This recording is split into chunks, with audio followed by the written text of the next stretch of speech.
Hi, this is Dottie with Just Dottie.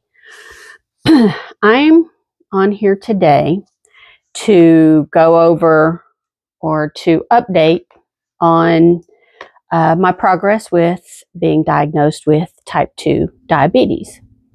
About a year ago, just to recap, I was diagnosed with type 2 diabetes. My A1C in January 23rd of 2025 was 7.5.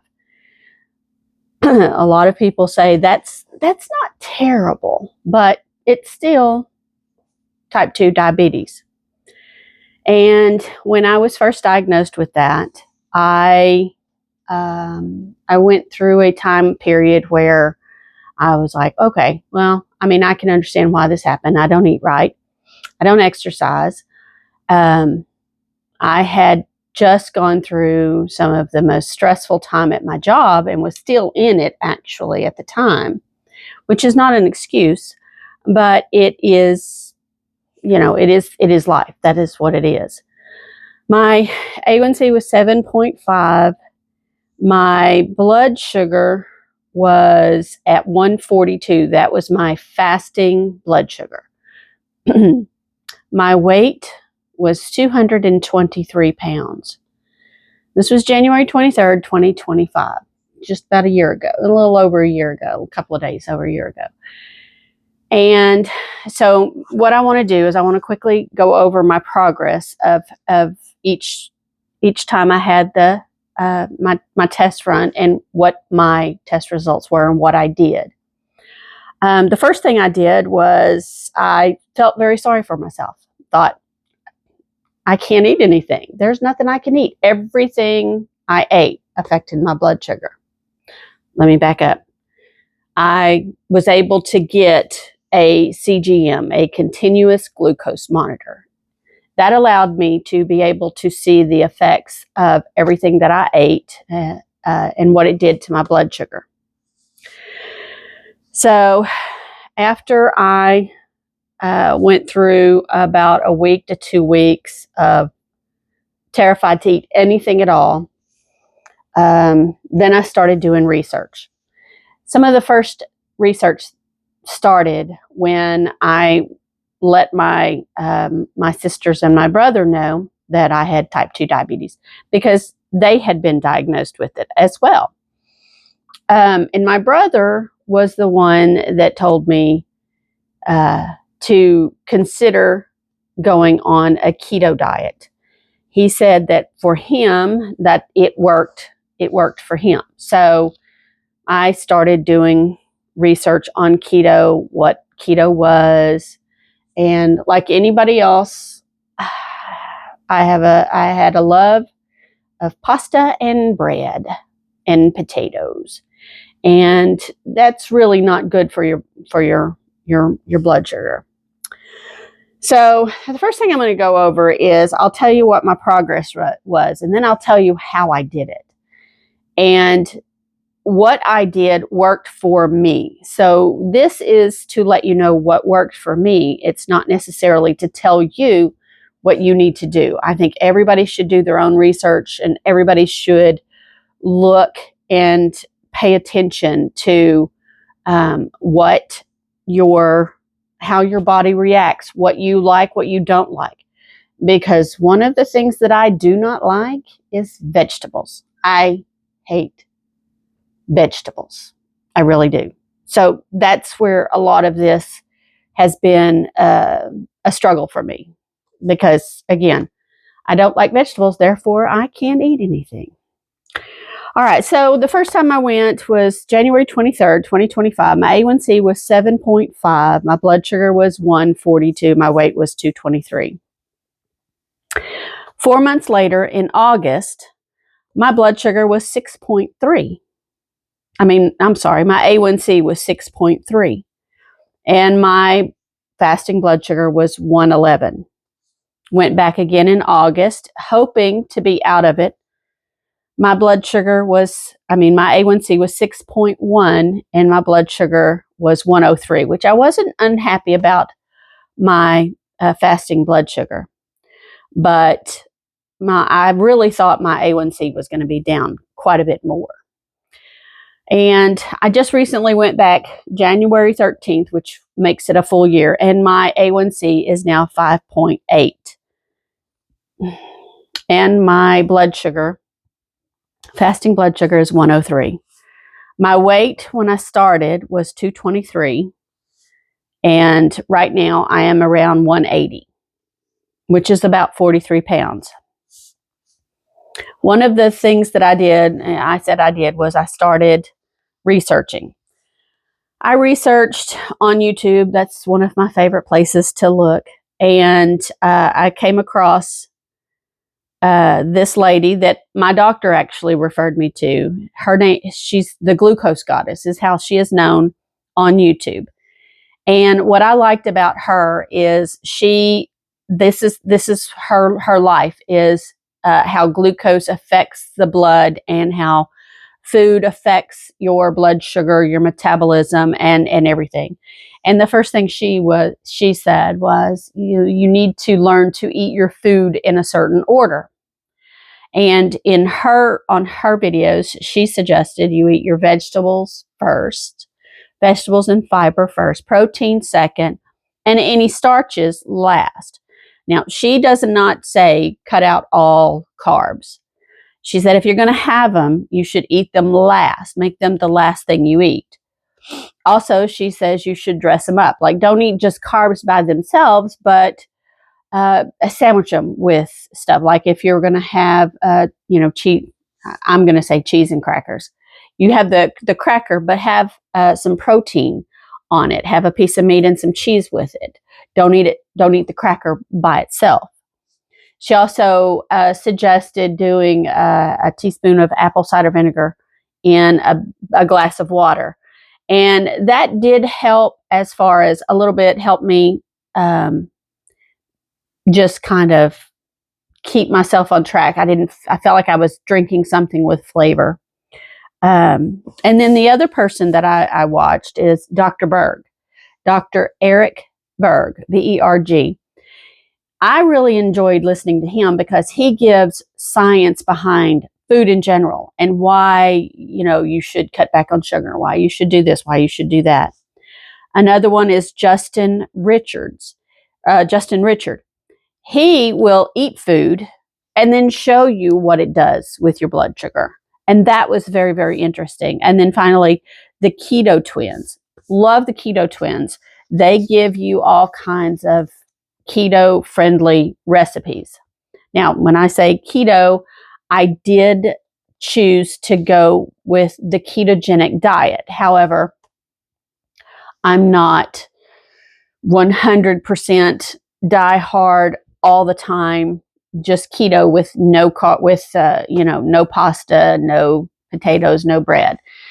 If I am going to go out and if I'm going to have anything that's going to have the pasta and the bread and things like that, then I do it in the order that the Glucose Goddess suggested. I make sure I have a salad first, then I eat protein, then I have pasta or a roll. So I try to keep to that, and by doing that, it kind of makes it, by the time I get to the carbs, I'm so full, I don't really need anything else. I also was placed on a medication called Rybelsus, which Rybelsus is a semaglutide, and it is the pill form of Ozempic. I was taking one 3 milligram pill every day. I did that up until September or October of last year. I want to say, I think it was around October of last year, I started cutting my pill in half and keeping with the way of eating and all of that. And so I gradually let myself get off of that. And now I am off of the Rybelsus and I'm taking berberine, 500 to 1,000 milligrams of berberine before I eat, particularly before I eat the biggest meal. And what I have found by doing that has kept my blood sugar very level, very stable. And it hasn't fluctuated a lot. Now, the berberine is something that you can buy over the counter, and my doctor suggested that I try that if I'm going to get off the Rybelsus. My goal is to get better and to get off of the medication and to take any of the supplements that I need to help things get better. One of the things that was the hardest for me was to understand that this is a permanent lifestyle change. Once you get your A1C down and you get your blood sugar under control, you're not cured. It is my understanding you are not deemed cured. You are in remission. You will always have the issue.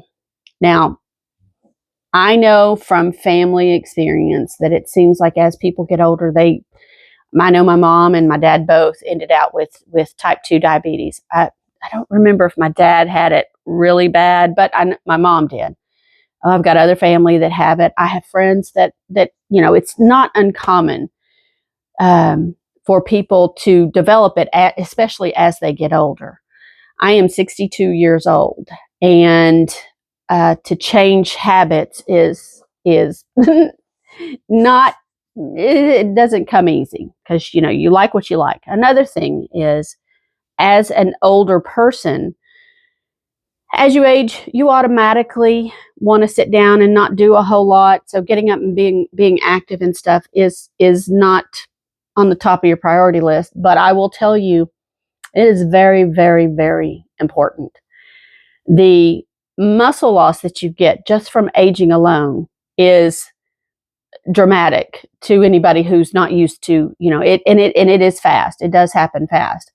When you take that and you add a medication like Rybelsus, Ozempic, Trizipatide, any of those that helps you lose weight, and you lose muscle if you don't exercise. If you get on this medicine and you do not exercise, other things will begin to hurt due to the loss of muscle. Your joints will hurt more because your muscle loss will not support your joint movements. So strength training and just walking every day helps huge. It's huge. It helps a lot. So if you find yourself in this predicament and you become type 2 diabetic, or if you're pre-diabetic and you want to try and avoid, make small changes. I'm not telling you to stop eating carbs, and I'm not telling you to stop eating bread, but find ways to counter it. Walk 15 minutes. Walk around in your living room. If you can't go to the gym, if you don't want to walk outside, just a 15-minute walk after you eat. After you eat is key. I have a small treadmill. I also have an elliptical. I have started doing those. I will tell you, I did not do the strength training at the beginning. And this is how I can tell you the muscle loss is serious and it is real. I have, my back hurts a lot because I've lost the muscles just in general all over. And my knees would hurt and my back hurt and things. So I've incorporated it in because I was so overweight that I just, and having to make these changes, it can be overwhelming, very overwhelming, to have to make a lot of these changes all at one time. So what I did for me and what worked for me is I didn't beat myself up about not having the strength training done. I accepted what happened and what is happening, and I started walking, and that's a huge thing. So walking is what I started with. I'm just now starting to try and incorporate some strength training along with walking and getting on the treadmill and doing things. And I'm trying to put it in my everyday life. Lifting, groceries a certain way, doing the vacuum cleaner, doing mopping, but I also have weights. I have I have a set of 5-pound weights. I have a set of 10-pound weights, and I have the wrist 1-pound weights. And those I'm going to start incorporating a lot more into every day, to try and build the strength back up, because my goal is to be the healthiest version of me. My goal is not to reach a certain weight. My goal is not to reach a certain A1C, as far as once I hit this, then I'm done. My goal is to become healthy, because the older I get, the in my opinion, the higher chance of falling, of illness. Just in aging, that is something to be expected. So I don't want to just lay down and just let it all happen. I'm going down fighting. So I'm trying to do these things. I'm not perfect at it. I'm not the model the model athlete. I'm not an athlete at all. So yeah. So I'm doing the walking, and right now we're snowed in. So walking has been key, and it's why I'm glad I have the treadmill. So then I can at least walk inside, because you can't go outside unless you want to slip and slide, fall around. Anyway, that's where I'm at right now. I'm going to make a few other changes. I don't know if I'm going to change this YouTube channel or not, or if I'm going to add one, but I'm going to start a podcast. I have a friend that I work with. She is at the other end of the spectrum of the age. She's very, very young. She's 25, and with me being, or she's about 26, me being 62.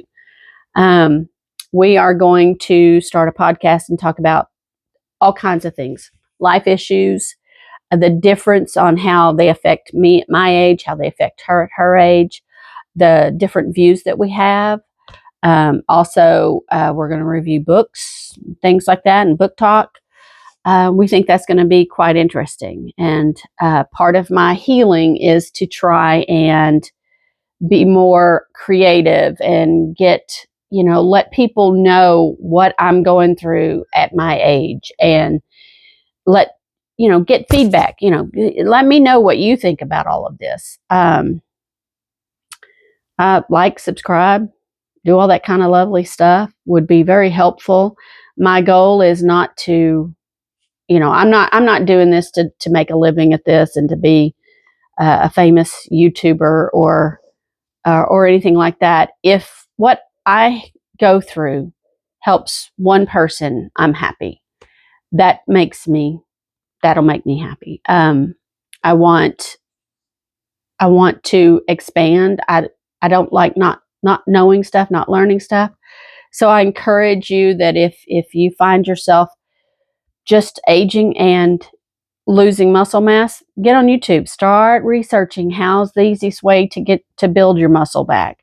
If you become diabetic like me, or you're pre-diabetic, get on YouTube, do some research, look up the Glucose Goddess, look up Dr. Eric Berg, Justin Richards, and the Keto Twins. They're very, very, very informative, and they're very helpful. It's very helpful, because there's a lot more recipes out there than what you realize. And so anyway, I guess that's it. If you have any questions, I guess you can put them below, message me, and I will see you in the next video. Thank you.